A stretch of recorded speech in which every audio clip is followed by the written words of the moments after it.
Well, welcome once again to the More Than a Game podcast. If this is your first time joining us today, welcome. And if you're returning, thanks for supporting this podcast. Thanks for being a part of it. We hope you get a lot out of it. This is a podcast all about basketball, yes, but we are also trying to and aiming to dig a little bit deeper into all aspects of life and talk to our guests about life in general, what they've learned from the game, how they've applied what they've learned to their lives. We talked about leadership, we talked about culture, and today on the show we're going to talk about a great deal of things. And we're going to talk a lot about people management and culture, and in particular championship winning culture. For our guest today was a part of the successful Sydney Kings side throughout the 2000s, where they won 3 championships in a row. He's coached at the highest level, he's coached in the WNBL, he's coached all around the world. And our guest today is Bill Tomlinson. Bill Tomlinson, thanks for joining us on the More Than a Game podcast. Happy to be with you all. Happy to be here. Good to see you, mate. It's been a while, but as I said in the opening there, you've coached a number of seasons in the NBL, over 100 games, coached in the WNBL, coached at international level. But as we start today, I was just keen to hear how it all started for you personally. How did you get into the sport of basketball? I started playing at school in Melbourne, and then my next door neighbour, I played Aussie rules until I was 15. And then my next door neighbour played basketball and said, we need some tall players, come down and try. So I did. So I started playing basketball at 15, pretty late. And being 6'1" then, I was tall, but I never grew any more. I topped out at 6'2". So I was always a very, very, very undersized post player. Yeah. And then and I didn't do too bad. And then I got to play with the St Kilda Basketball Club, which was one of the original teams in the NBL, but never made their first team. It was always in their seconds. And I loved the game. Really loved it, and I sat at the end of the bench for most of my career, and I wanted to get to the other end and understood the game, so took up coaching. Yeah, so what sort of gave you that drive for coaching? Was there a significant moment that you thought, this is what I want to do, this is what I want to spend my life doing, coaching basketball? Well, when I left school, I was a plumber. So okay. I started off as a plumber. But my father was in business with Brian Curl. Brian Curl, one of the original coaches, St Kilda coach, 4-time national NBL champion coach, blah, blah, blah. So I always had that strong interest there. And then I saw him get into coaching, and I just followed that. I would go and watch their coaching. Being at Albert Park, which was in like the hub of basketball in Melbourne, every time the Olympic team with Lindsay Gage would coach, I would go and watch those practices. Started off, as I said, wasn't getting enough court time, but loved the game and wanted to influence. So why not become a coach? And then I was involved in every second of the game. I was involved in it. That's awesome. And you've had a long coaching career, still coaching now, which we'll get to. But as I said, you coached the Sydney Kings, assistant coach for a number of years there. Spent some time in the WNBL with the Sydney Flames. But your first gig in the NBL, I believe, from memory, was with the Hobart Tassie Devils. First and foremost, the NBL have announced that the NBL will be going back into Tasmania. As the last coach to coach there, do you think it's going to work? And how good, first of all, is it to have a team back down there in Tasmania? It's great that there's a possibility that there will be a team back in Tasmania. There are a core group of people down there who absolutely love basketball. And in saying that, when the Devils went away, the Chargers were born, and the Chargers have been in the Siebel League, one of the powerhouses of that over many years. So there's a group of people down there that are driven. A lot of great players coming out of Tasmania, as we can see. But it's the sustainability of it. The Devils had a great support, but there's no major you know, as now, you know, a lot of the league is sustained by sponsorship. But there was a period of time where a lot of the corporates were represented in Hobart and in Tasmania. But then as times change, internet, everything else, Tasmania become a suburb of Melbourne. So all the corporates, you know, you run Tasmania out of Melbourne, or you run so a lot of those dollars went, and that became an issue. That became a big issue down there. So sustainability will be their key, and I hope, yeah, as is still for the league. You know, the league is still professionally owned, privately owned, sorry, and relies on a lot of support from the owner of that. And I hope they can come up with a model that's sustainable. Why we're waiting for that time for a big TV deal to drop in our laps, because, you know, as being Australians, we know we love our football, we love our cricket, and we love our netball, and they definitely get the biggest cut of the pie, that's for sure. Yeah, absolutely.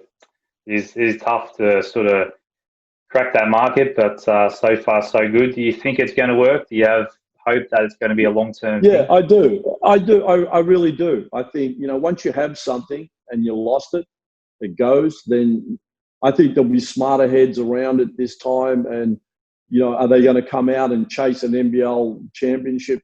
Probably not. They just want to be in it and be competitive, and then lay those foundations that one day, you know, they'll move up, you know, can move up the ladder. But I think now there's well, I know now, I don't think, there's a lot of great work being done in junior development in Tasmania. And as we see, there are a lot of kids now, you know, Tasmania used to be the whipping boy of the state championships. Well, that's not the case anymore. You know, they're up there, they're competitive, and there's good work. So if they can give the homegrown kids a place to play, then and then they can build from there. Yeah, oh, that's great. I think it's very key to have that grassroots system in place, which sounds like it is, which is great. I have to say, I've already asked you this before, but for the benefit of the podcast, there's no chance you might throw your hat in the ring to return down there and coach once they're up and running? No. I'm 60 now, and I get looked after. I mean, I'm in China for a reason, and I've been here for 10 years now.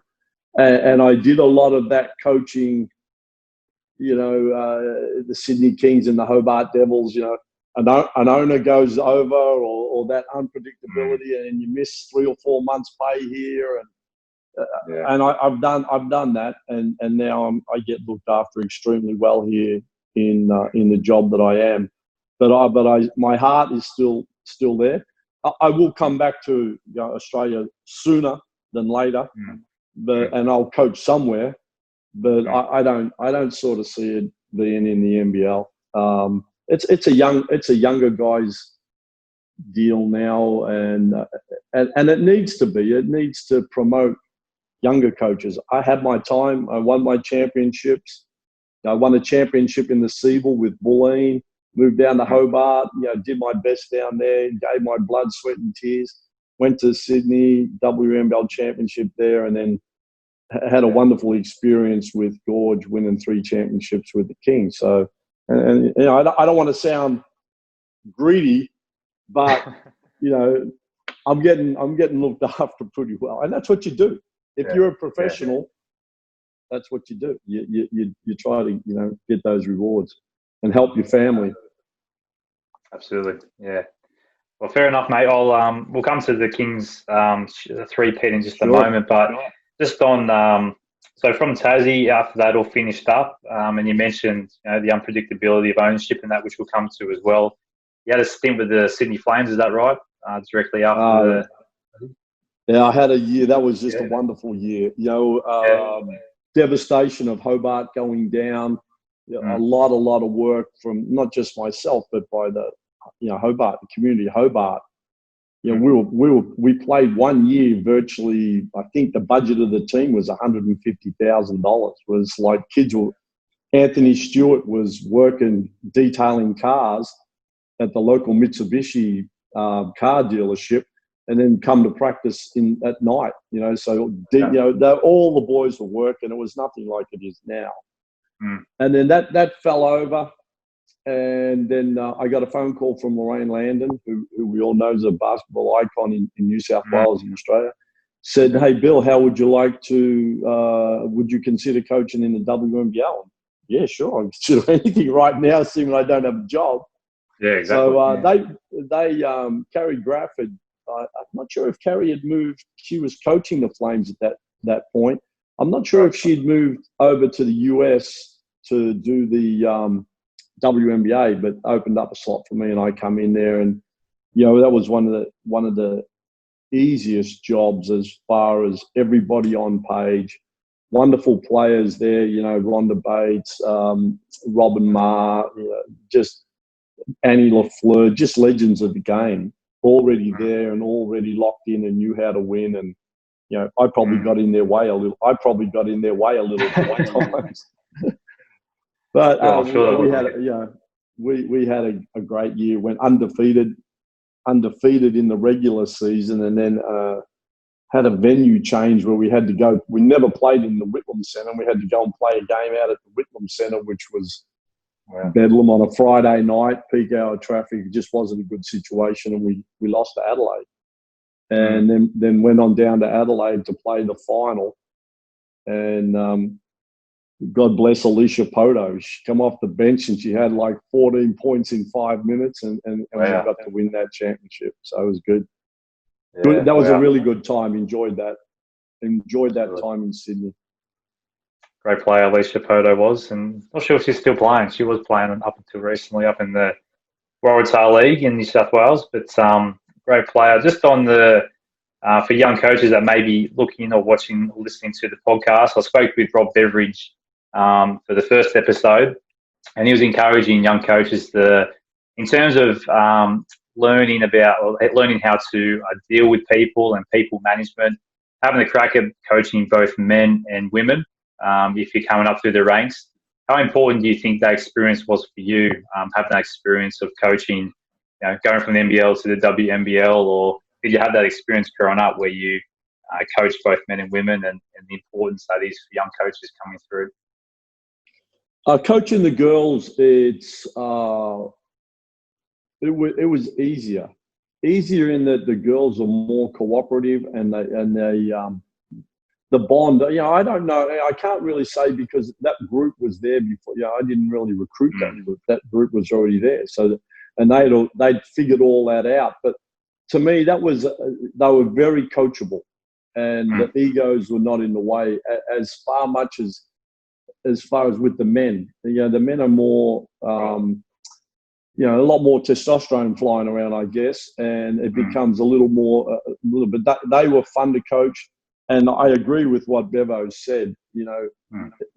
You should coach if you have an opportunity to coach elite athletes at any level. It's a great learning experience, whether they're women or whether they're men.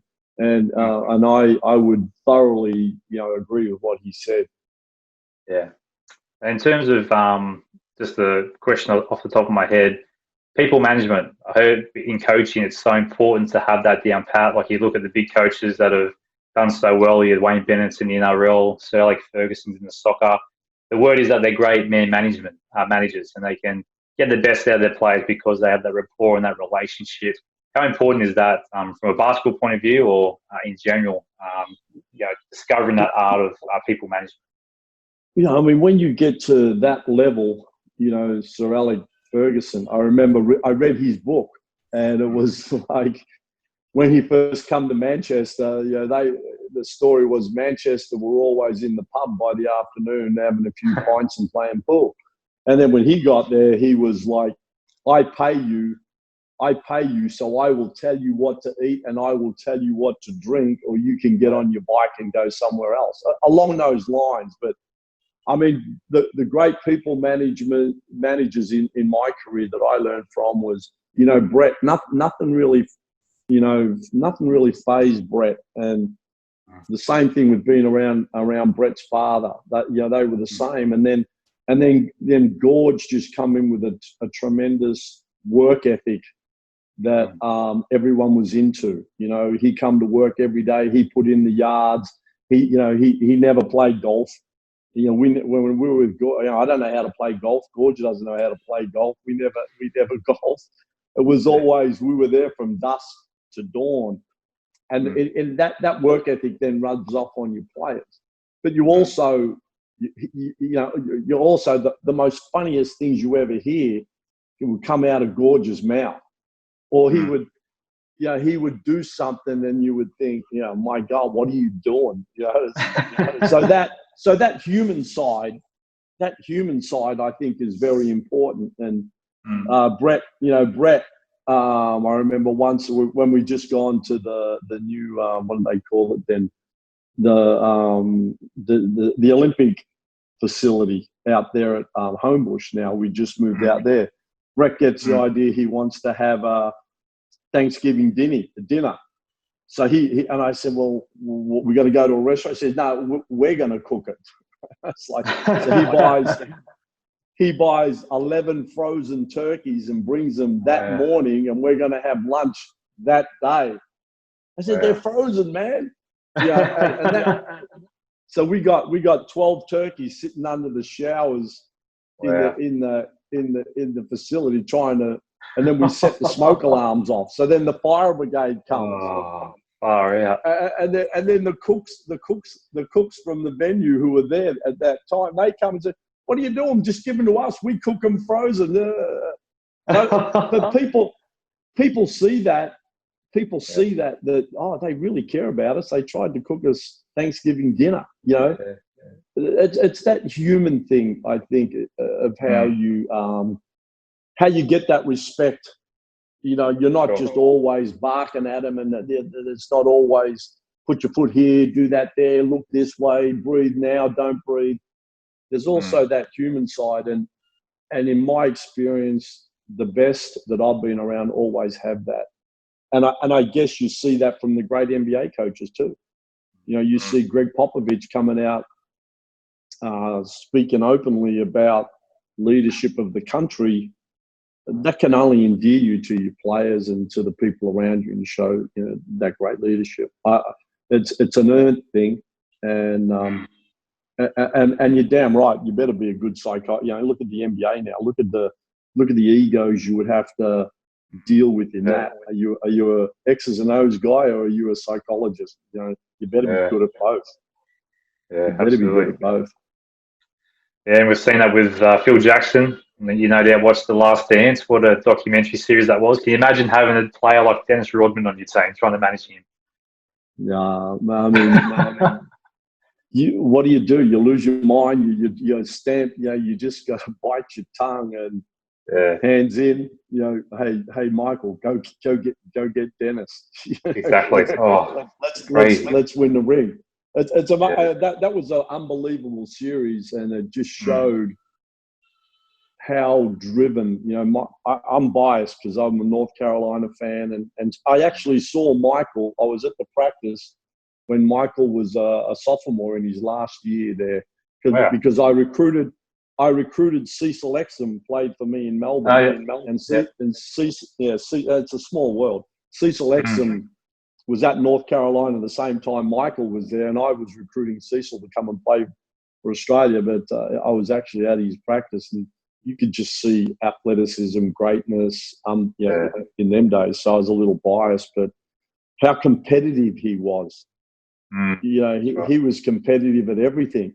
I think sometimes on the team playing, he must have had two card games going at the same time. He was playing with the non-players and playing with the real players. That's right. I saw that.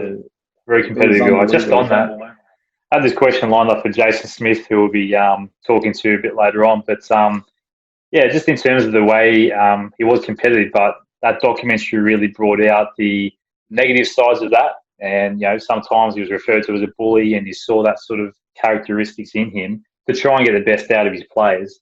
Does that sort of, do you think that was unique to Michael Jordan? Is that something that you can carry into No? Yeah.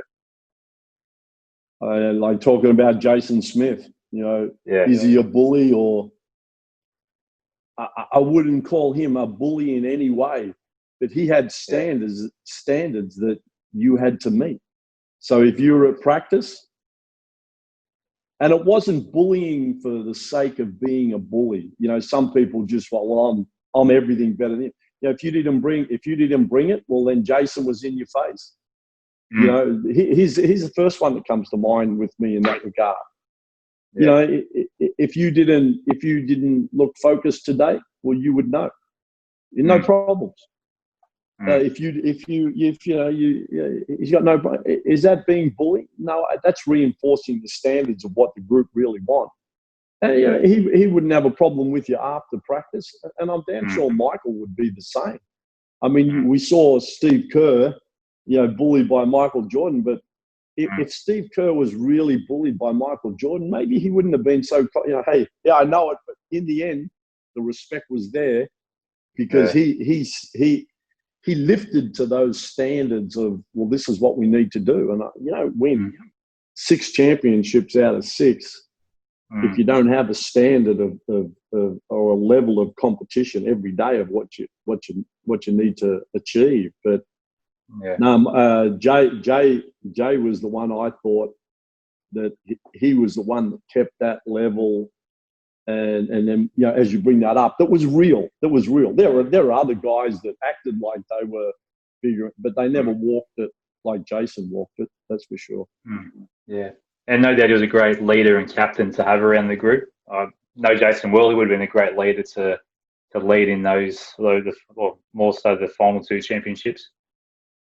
In my time, like just talking about Australians, you know, there are some leaders. Let's talk about the Aussies. You know, Robin Ma, maybe the best. You know, maybe the best leader that makes it. You know, your leader can be your leader, but does your leader help the coach?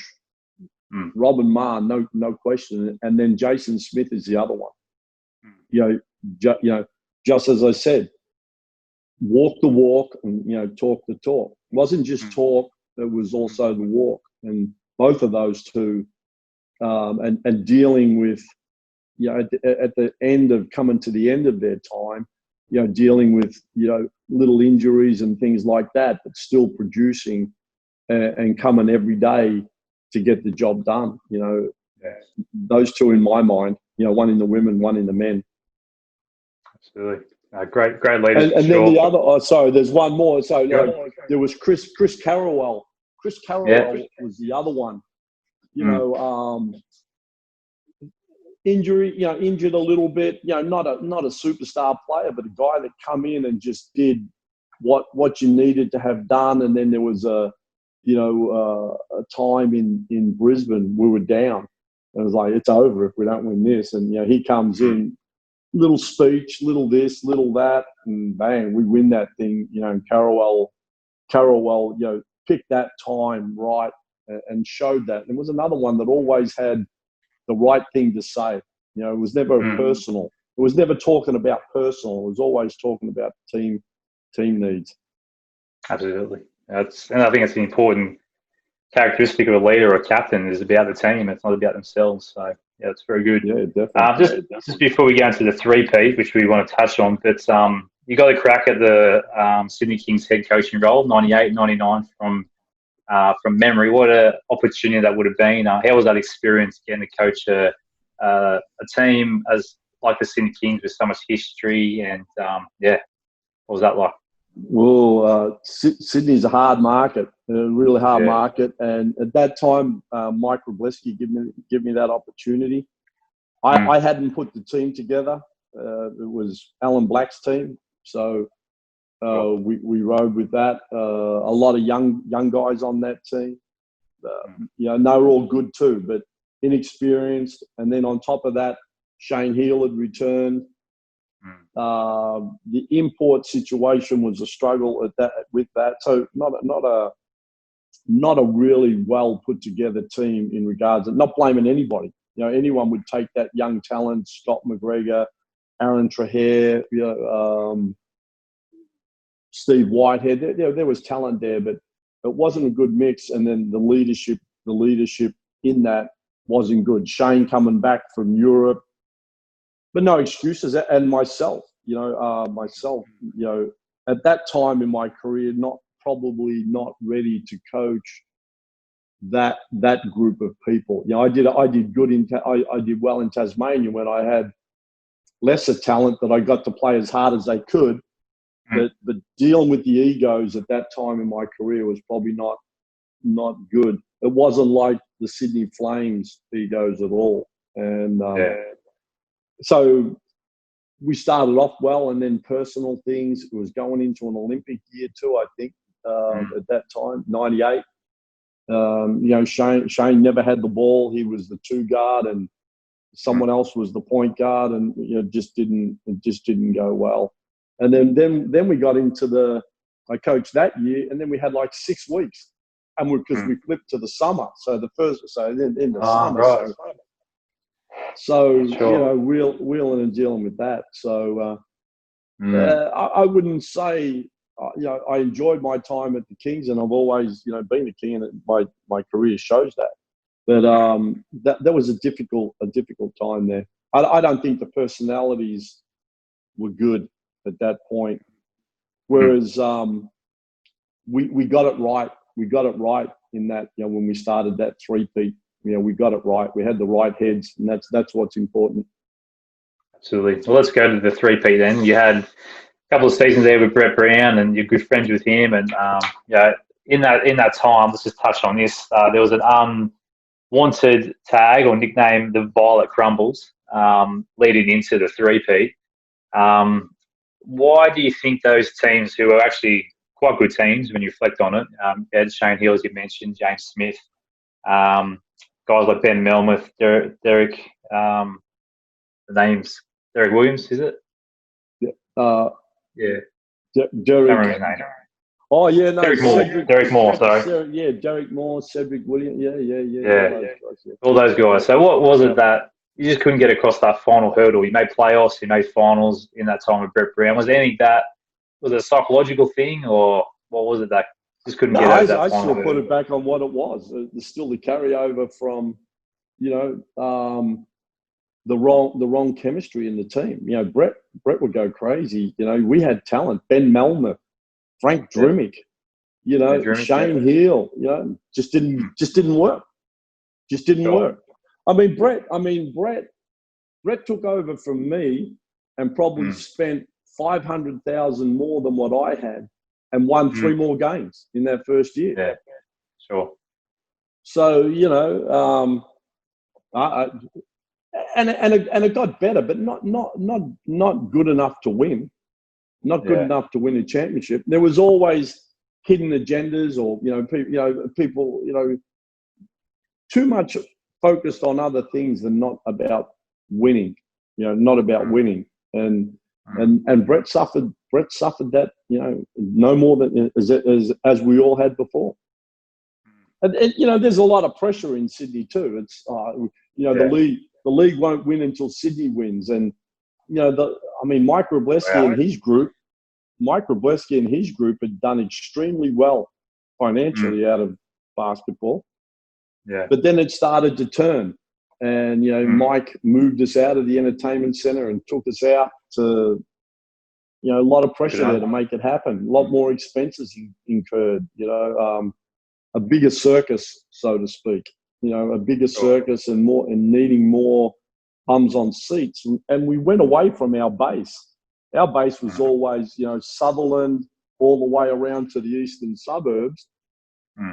Well, now we're asking all those guys to drive out on a Friday night to out to Homebush. And, you know, the crowds weren't there, and pressure comes, and people get narky with each other, and that's totally what it was. Just a bad environment as far as I'm concerned. Yeah, wow, didn't realise that. Well, then it all changed for you guys, 2002, 2003, and a few personnel changes. Brian Goorjian comes in as head coach, and you have the opportunity to work with him, which would have been an amazing experience. Shane Hill's still there. You get guys in like Avoski Franklin, Chris Williams, who we all know is a great player. A number of personnel changes, and I must say, I remember the Kings, that team, pre-season training at Sutherland where I played. And as a young kid, I looked at it with all the personnel changes and I thought, they're not going to do anything this year. And that was a year that you won the title. Can you tell us a bit about that season and obviously dealing with the expectations as you've talked about, and and just how the guys just performed so well. Well, we moved back. First, we moved back to the entertainment centre and got back to our grassroots support, which, you know, the crowds were there. The team, the Aussie content didn't change a lot. And in fact, we did better. We picked up a David Stiff, who joined the team, very experienced player who'd been in Adelaide and won championships there, you know, come back and joined in with us. And we also picked up Gary, you know, Gary Budnikoff come back and joined in with us. Two really likable guys that fitted in well with the group, and low maintenance guys. Low maintenance, just come and did their jobs.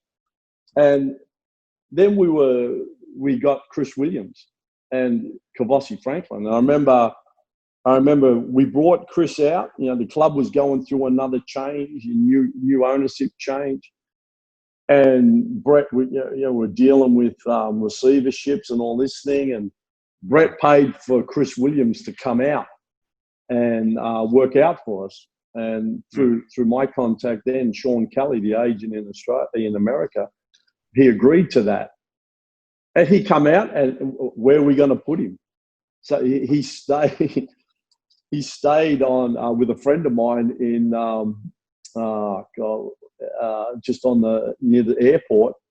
Slept on his couch for a week there because we had no money to pay for hotels and nothing. Yeah, slept. This guy sleeps on the couch of my friend, the furniture removalist, Dave Massoff, God bless him. He puts him up and looks after him. He puts him up and looks after him for us. Anyway, we play a game. We played one of those touring teams. I think it was Texas Christian University. We played him and Brett tried him out. He had him as the 1 guard, the 2 guard, the 3 guard. He had him as the 4-man, put him in the 5-man. Played the whole game. He had about 36 points and 20 rebounds, and he said, I think we better sign him. He says, yeah, damn right. So I mean then he flew back and come back, and obviously he's playing and his personality. And when you talk about all the things we talked about, why we weren't successful, we were successful because we brought people into the program that weren't about themselves. You know, Chris Williams come in, a wonderful guy, played the game, unselfish. And then that sort of just into the other players. David Stiff come in, laid back guy, played hard, played his role, did his job, went home. You know, Budnikoff come in, fun guy, you know, good guy, not you know. So the team changed, and I guess, to be honest, you know, Shane changed in that year. He became a better leader. You know, he was coming to the end of it, and there was a lot of, you know, finger pointing at him. Well, you've never won. You've never won. You've never been a winner. You've never won, Shane. Yeah. So he became a better leader around the group with the help of those other people coming in. And it's like, well, it's about time you better get a ring. Yeah. And he was, you know, a lot more relaxed. Gorge come in and sort of tightened all that up, but he come in late on that too. But Gorge was a good person to put with that group, but it was also the addition of those other players that changed the chemistry. I guess that's the word we always use, the chemistry, but changed the dynamic of the team. Far more relaxed group, far more fun group to be around. Fun. I mean, they were fun to be around. And we enjoyed basketball that year. Whereas before, it wasn't enjoyable. It wasn't enjoyable. And then we played off that for the next 3 years. Yeah. Let's just touch on the impact that Gorge had. I mean, his success is evident in the NBL, and again, it would have been a great opportunity to work alongside him in that time. What makes him such a great coach? What are the elements that he brings that teams or players look up to and respect? And I mean, you guys had a great working relationship too. That's obviously key. You guys, Gorge and the assistant coaches. So what does he bring that that makes Gorge such a great coach? I think he has a tremendous work ethic. that you'll see. I don't know of how many head coaches would go to practice, and then you practice for 2 hours, 3 hours, and then he would grab someone and they then go and rebound 200 shots for them before they go home. Wow. You know, that's gorge. You know, nothing is too meaningless for him to do. He come in, you know, we had coached against each other in Melbourne. I'd coached Bulleen and he'd coached Ballarat, and, you know, but we'd always been opposite each other, but always respected each other. So, you know, the meeting at the airport with George is, you know, hey, BT, you good to go? Yeah, I'm good. Okay, let's go, mate. That was it. And then for most of the pre-season, you know, for all our pre-season, it was myself who prepared the Kings because he was always off with the Boomers. So he gave you that confidence. He wasn't ringing me every day saying, oh, do this, do that, do this. He just said, hey, you get the team ready. You know what we want to do. You know, just get it done. And we always did. So it was relaxing and easy for me just to go and do my thing. What the thing with Gorge is the detail of the preparation. Right. You know, come Monday morning, our scout team or our, you know, they would be running, you know, the Adelaide 36ers offense Monday morning. So we would be prepared come the weekend. We're totally prepared to defend you and play against you. And then there's the human side to him too. You know, I mean, as Gorge, you would be practicing on Christmas Day. Wow. We practice every year. We practice Christmas Day. There ain't too many days off with Gorge. But but then there's the human side to him as well. You know, the funny side to him as well, which, you know, everyone's heard the story. He got off the plane. He's got one shoe on and one shoe off, and he's walking to the gate, coming off the plane. Hey, Gorge, where's your shoe? And I went, oh shit. Yeah, you have to go back on he'd taken his shoe off to put his shoe with the computer that he put above his head. So he knew if he got up, he said, where's my shoe? Oh, it's with the computer. But he'd forgot them both. You know, just little stories like that. You know, you know, one time we were practicing on Christmas Day. And we're going into Christmas Day. We're into our third hour at the Sydney Comets at Maddox Street. And it's starting to get dark.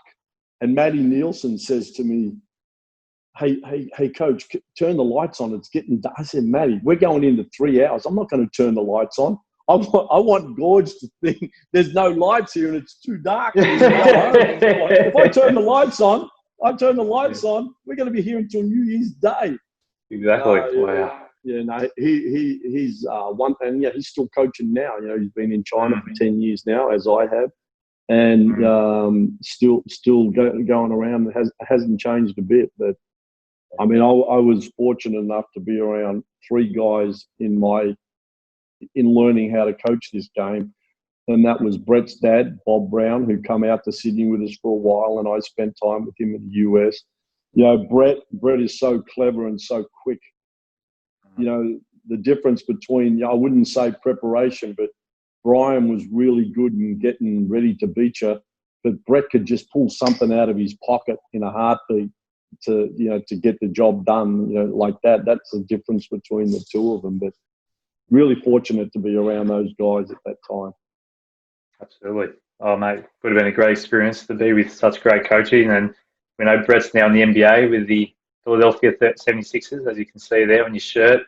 Great to have him back as Boomers coach. Do you think if the Olympics go ahead, we can get that coveted medal with Brett at the helm? Another like small world. I coached Andre Lemanis as a junior. He played for me. Andre played for me in the Siebel League and we won a championship together there. So that's and he's a great guy too. How unlucky can you be not to win? How unlucky can you be? You know, Rubio doesn't make that half court prayer. You know, they've all got we got medals now. You know, I believe, but you know, unfortunate. I think there comes a time is that the same thing about personalities. I think that Brett, it's Brett probably has a far better chance of dealing with the personalities than what Andre did. And we're being foolish if we don't think personalities don't play a part in everything. Yeah, sure. In everything. In everything. It doesn't matter, whether it's the office, whether it's the factory floor, you've got to have, someone that can get the personalities. And I think that may have, I'm not saying that if Andre had gone around again, he wouldn't have been successful. But enough questions come up about that. Questions from us, questions from the media, questions from the leaders at Basketball Australia. So it makes it even more difficult. And there's no hiding the fact that Ben Simmons didn't play for Australia. Yeah, that's right. And he could have. And he hasn't. He hasn't played for Australia yet. I don't think he's played for Australia at any level yet. And Brett being his head coach, well, that's the best chance for that to happen and happen successfully. Yeah, definitely. Let's hope he does. Let's just go to the second championship, because for me this was you got the breakthrough on the first one, but there was a bit of a rebuild because Shane Hill retired, Kavosi's gone, Chris Williams is gone, and you've got Jason Smith there now. You've got CJ Bruton, Ebiara, Chris Carrawell, as you've said. So you lost some great players, but got a whole lot of other great players back into the team there. So for me, you're talking about player management and also getting the players to gel. That was a phenomenal task to get pretty much half the team, half of a new team, and get them to gel like they did. What was that championship like? The second one. The second one was probably the easiest one once we got to it, because I think we towed Wollongong in 2, right? It was a 3-game series, and from what I remember, I think we won that in 2 against the Hawks. And or was that no? That's the third one. No, that was the gnarly one with the Razorbacks. That was the series, because they had just as much as we had. They were pretty well loaded. John Riley, Sammy McKinnon, Simon Dwight, and that crew. I mean, I remember going to the game. In that game, we had some really solid. Matty Nielsen was a year older and became the team captain, so he was special in that time, and played in that that position that you needed him to play. Athletic 5-man, and the way we played, he could really run the floor and outwork a lot of people. But then again, you brought in Chris Carrawell, Shane Hill for CJ Bruton. Please, there's not. CJ Bruton is a proven, winner in that regard. So not being disrespectful to Shane, but it's not much of a difference there in that change.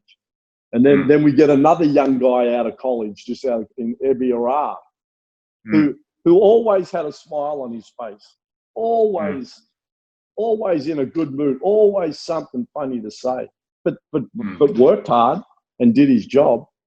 And that was, again, an enjoyable year again, because you brought CJ in. That's not an issue. No problem. Hard worker, proven worker, and a stud as a player. So no loss there. We lose. Ben Nelmeth retired, but we had Matty Nielsen, and moved on. We got Matty Nielsen and David Stiff. Well, okay, and then we picked up Brett Wheeler. That's right. Yeah, we got Wheels. So there's one thing about Gorge. He is a player magnet. People like to play for Gorge. That's a proven. And obviously when you talk about his personality and that, people want to play for him. So that was and he was the Olympic coach too. So people want to play for Gorge in that regard as well. So we had a great team, and the imports coming in, as I said, Chris Carrawell come in, leader, come off the bench for most of it. That's right. And then we had Ebby, who was just another guy, just fun to be around. Really fun guy. Always got a joke. Always, but God, could he play? And, you know, that game, I remember going to that game, the final game in at the Sydney Entertainment Centre. Yeah. And I'm thinking, God, this is going to be tough. This is going to be tough. You know, they could have beaten us at their place and won the whole thing. And we come out. And then I just remember that last quarter when we were down. And I just remember Ebby just took over. Ebby just took over that game in that dying stages. And I remember seeing, you know, it was a closeout. So Simon Dwight or it might have been Aaron Trahair had to go out and close out Ebby on that shot, 3-point shot in the corner. And I just saw him question and stop and not go. And Ebby sunk that 3. And I just, they're cooked. They got no gas. And we just ran over the top of them. And Ebby just, well, what more can you say? That was one of the best final quarters in an NBL final you'll ever see. It's phenomenal. It's almost Jordan-esque, if I can say that. It was I remember at the time I was actually a Razorbacks fan. It was heartbreaking. Wasn't he an exciting player to watch though? He was. He was. Phenomenal player. He was really exciting, yeah. It was great to have. So that was that. That's what I remember. You know, it was so long ago. How I don't, you know. That's what I remember. I remember the fun. I try to put the negative stuff out. You know, I remember the fun. You know, the Macquarie Bank guys had brought the team, so they were happy. They weren't losing money at that point. You know, they were all happy, and they were all. You know, it was fun in the locker room. There was real fun in the locker room. And I remember the fun. It was fun being around Ebby. It was really like a learning experience being around a Chris Carrywell. I've always, you know, I coached David Stiff in Hobart, so I always enjoyed being around him. And then, then you got Gorge, you know, taking his shoe off and leaving it on a plane and you know, all those human things make it. Those human things make it fun. That's what I remember from that time. Absolutely. It was a great number of years, and you won the 3rd championship again, as you said, against the Hawks. And there's a couple of lean years there, making the semis and then coming close, but not just good enough. The 2007-2008 series, I just wanted to finish on that, chat about the Kings. That was a phenomenal series. For me, like watching as a fan, that's probably one of the hardest fought series from memory. I reckon, you know, you won 3 championships, but that series would have been a real slog against the Melbourne Tigers. Like they had Chris Anstey, they were loaded as well. What was that series like from memory? You didn't win it, but you guys had a great team as well. Glenn Saville was at that point. Yeah, no, we had, that was, again, you bring in quality people like Sav. You know, can you find a better guy than Sav? A more easygoing guy than Glenn Saville? And, you know, the key to our team was still there. You know, we were still a really solid unit then. You know, we had, and the disappointing thing with that, I remember that final thing was the injury to Jason Smith. He tore the ligament, you know, in between his thumb and his index finger was torn, so he couldn't make couldn't grab the ball. He couldn't hold on to the ball, and then Dante Draper had torn his hamstring. Yeah, well, we still got it to that home, but God, they were loaded with what they had, and hats off to them. You know, everyone needs talent to win, but that game was such an inspiring game that we just didn't have the tickets to get it done. You know, at the end, we just didn't have that. Especially Jason and tearing that ligament, and he couldn't make a pinch with his hand. And then, but Dante, we're on the bench. We're on the bench, and Jacob Jackomas was the assistant coach with us then. And look at him, you know, like we didn't have a lot of answers when we were going down, and Jacob said, "What about Dante?" Yeah. And I said, "Hey, what have we got to lose? Dante, can you go?" Yeah. And we said, "Go, let's throw Dante in." And you know, and he just went in and caught fire. Great guy, really, really talented, but was injured for that final series again, and was used very limited in that series. But you know, he got us there, and then we pack up and we're back the next day, and we're playing in Sydney, which is, God, if we had a couple more days, I think we could have, done a better job than what we did on that home game. Yeah, absolutely. I reckon it's one of the most iconic images of Brian Goorjian, Game 4, I think it was, running around the court down in Melbourne after that comeback win. It was a tight series. I remember that. A great few years there. Do you remember him? Like, I thought someone had shot him from the crowd. He was in the corner, and someone got fouled, and the referee didn't call it, and he just dropped to the floor like he'd been assassinated. What's happened? Is someone hit him or something? He was in the corner, and the referee didn't. It was Eddie Crouch, no call, and Gorge just drops like he was shot from the crowd. No, that's the character. That's the passion of Gorge. That's just inspirational stuff. Definitely. I mean, when I was a kid, I played under you. We'll come to that in a moment. But I remember just going to a few training sessions and seeing the environment. It was just such a positive environment to be around. But it all sort of fell apart after the ownership issue with Tim Johnston. No doubt a number of difficult months for you. You were actually, from memory, announced as the head coach just as it all sort of happened, and you were about to give it another crack. How hard was that for you that time? I know a lot of players have said that they find it hard to forgive him for what he did, but I mean, it would have been a hard time all round. Tim Johnson, there's another character in the sport. He put money in. He put in the money.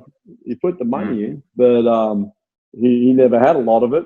But he put it in. But just such, my God. Well, the Tim Johnson story is the Tim Johnson story. Firepower. Put a pill in the tank of your car, and it's you're a racing car. But that really affected me. It really did, and not for some time. I know it affected a lot of our younger guys. It affected Nate. Nate and had grown up around the Sydney Kings, and he'd gone to college and we rolled the dice. Yeah, I'll coach the Kings again, and then to have it taken away, but like BJ Carter's and kids like that. That was really really hard for those young guys. And I found myself maybe I went to see my doctor about something, and this is maybe 4 or 5 months later, and I'm in there, and all of a sudden I'm in tears, just bawling my eyes out, because my doctor then said, "Oh, how are you doing?" And he asked me, "Oh, bad luck about the Kings, and how are you doing?" And I just said to myself, "Well, you know what? I'm not doing that good, am I? Yeah. I'm not doing that well." And all of a sudden, and I was okay after it. I was okay after it. But it just all come out. And there would have been there were a lot of people that were going to play for the Kings, and it was going to be a little different. A little bit more shoestring like it was, but I was okay with that. And then bang, it's gone, taken away. Through someone else's greed or dishonesty or whatever you want to call it. But I think we were kept as a team just to prop up his business, so he didn't look so bad in trying to do what he was doing. I don't think we're ever going to get on the court, to tell you the truth. Yeah. But so you're working and you're trying to put something together, and talking to Neil Mottram then, and other guys that were going to come, and then all of a sudden, well, there's nothing. Anyway, that passed. Yeah, thankfully they're back, which is great. I know they've got a great association with many people that are still there, including Lorraine. But you mentioned your son Nate Tomlinson. Obviously I played with him, and growing up, always saw that he had the potential to make it. He'd made it in the NBL. You said he went to college. What was that like, seeing Nate's, play college, then play for the Melbourne Tigers, who I know you've got a good association with down there as well? No, it was a difficult time because Nate went to high school first, 2 years of high school in Maine, and then was recruited by Colorado. Pac-12 team, so a very respectable. That's UCLA, that's Arizona. So he's playing against some pretty good players, and that was a great experience for him. And I think it was his intelligence that got him, his ability to run a team, his ability to control tempo against superior athletes. And I would, in the time he was into college, I was coaching in China. So I had time in my Chinese job that I could always get out there, see 3 or 4 games. So very proud of what he done, and very proud that, he was able to come back and have, play in the NBL and be a part of the NBL, because he grew up watching it. He grew up sitting on the bench, coming to practice and being around it. So I'm glad that, he got, he won the Rookie of the Year in the NBL. That's no mean feat. And then the next, he won the Most Improved. But in a league that became, well, we need more imports, we need more Americans. Economically, he became unviable to most of the teams in the league then. So, but he has a good head for the game. His mother played at a high level, and he's been around it since the day he was born. And I'm proud. In his basketball career, there's one thing that stands out to me in when he was in college, is that Colorado had a really successful year. They had Tad Boyle's first year, I think it was 2012, maybe 14, and they won the Pac-12 championship. And they went on the road. They were playing really well, and they went on the road and they lost to Oregon, and then they lost to Oregon State. They lost 2 games in a row. So it's like the whole world come crashing down just before they were going into the Pac-12 tournament. And Coach Boyle, as we all do, coaches, we need a meeting, crisis meeting. So they went into the meeting, and, Coach Boyle's like, I'm sick of being the one that only has anything to say, blah, blah, blah. I'm the one that says everything. And then, what do you guys think? You guys tell me. And Boyle says this to this day. Nate said, "You don't want to hear what I've got to say." And everyone in the room just went silent.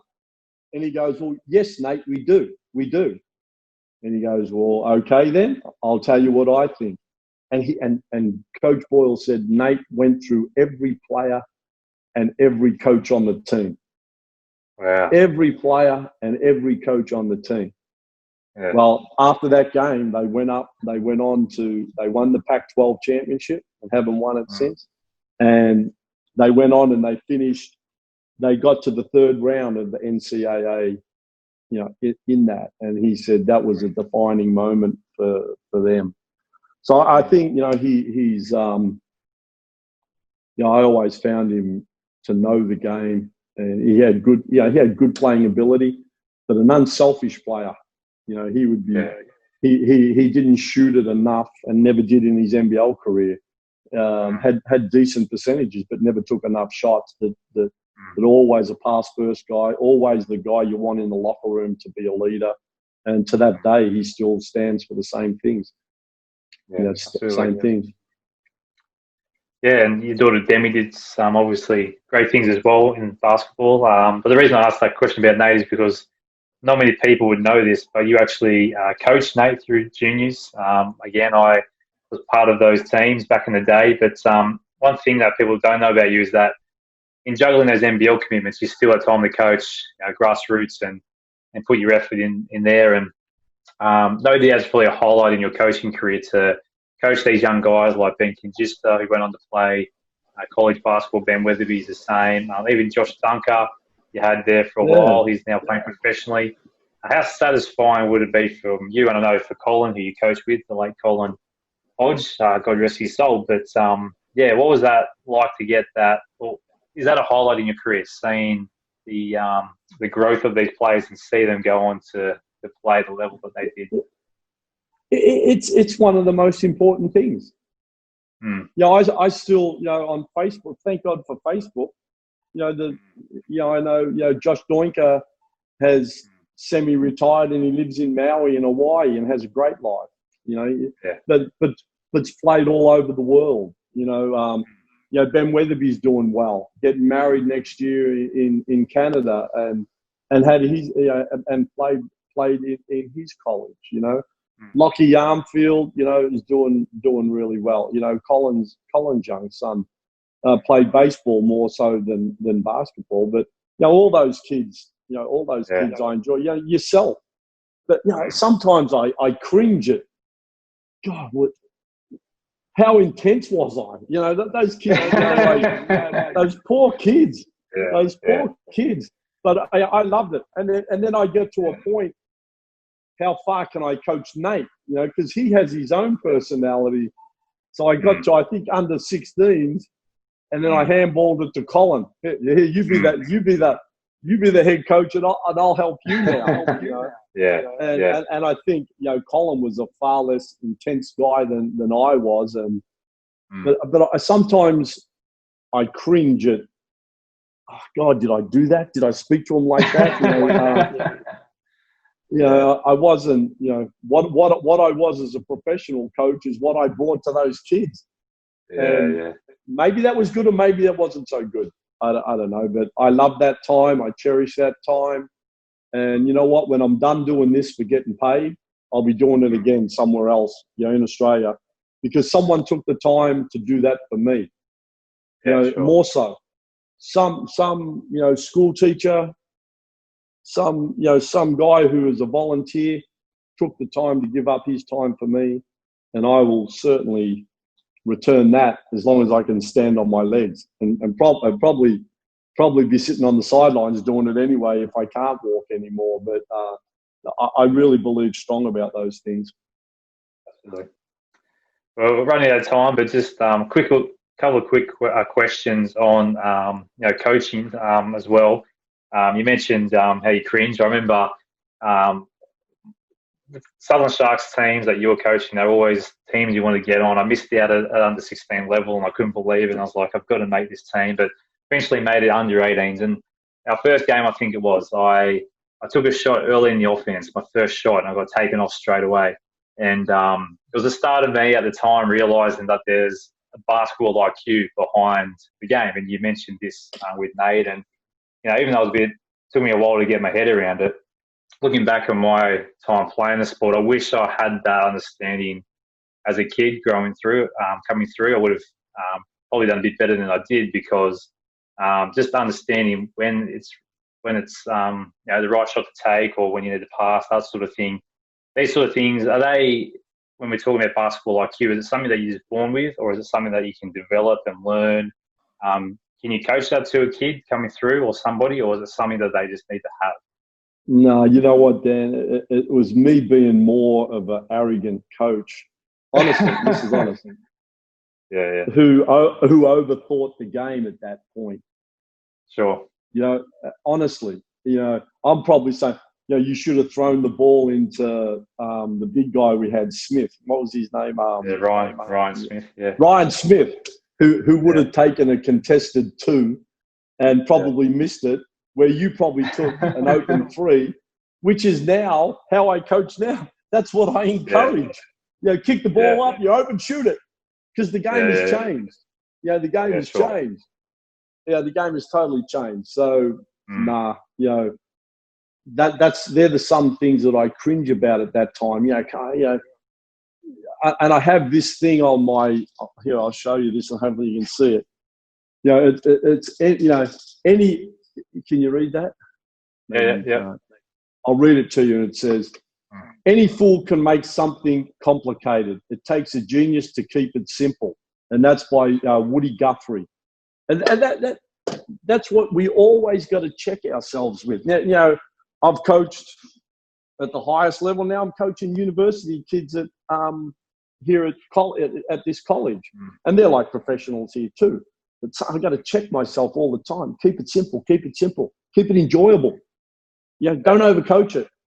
And that's what I said to you, so I cringe. There's always got to be a fun side. I'm sure those Sutherland kids would walk away from some of their practices and they would have thought they were the, Boston Celtics, and it's too much in my head, I've got a headache. And now Lockie Armfield and you guys have got to go home and study for so many hours and you've just been through a practice or a game with me. No. I really appreciate you kids. I tell you, I really do appreciate you kids from that time. And I apologize for taking you off, because I should have been encouraging you to shoot that three, mate, because that's what the game is now. That's what it is. You know, and it makes mathematics sense.